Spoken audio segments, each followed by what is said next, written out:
Now we were talking about the keywords, how we can use the keywords, define our variables, and let's continue that talk. For that, we are going to need a new file, and you know how to create a new file quickly. Just press down the control key, move a file a bit, and you're going to create a new file. And we are going to name this file as reserved dash keywords. Now I don't like to put spaces between the name of my file because some system violates the convention. When you are going to put a space in that, they are not going to pick up your file or read your file. So my advice would be always put a dash or separate it by underscore. I'll click on OK. Open up reserved keywords so that our previous file identifiers doesn't actually get disturbed. Now it says error, and it will not be analyzed because Python keyword is not being monitored. So I was talking about the same thing. Let me just rename this file. I can do that simply by right clicking and rename, and I'll just say it as keywords or keywords and click on OK. So now it's perfectly fine. Now there are a few rules and regulation while naming out your variables or anything like that. So there are a few reserved keywords which you cannot use, and the good news first is you can recognize them easily when you will code more.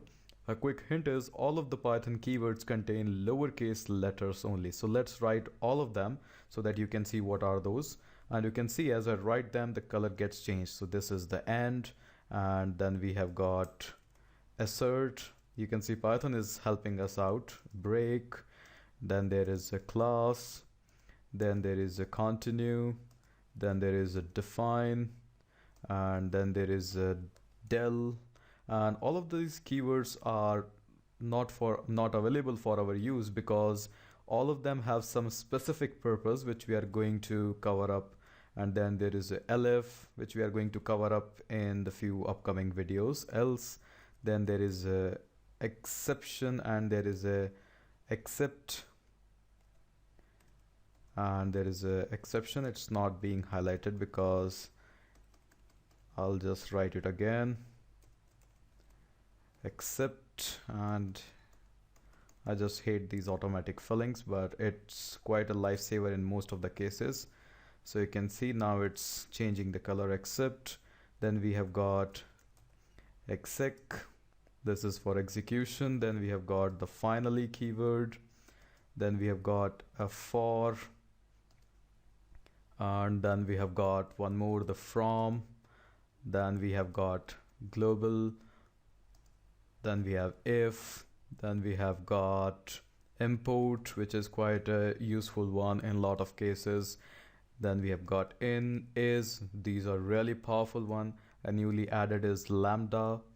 We have got not, or, which are obvious keywords. Then there is a pass, and then there is a print, then there is a raise, try, and after that we have got while, which is a looping keyword. We have got with, and finally we have got the yield.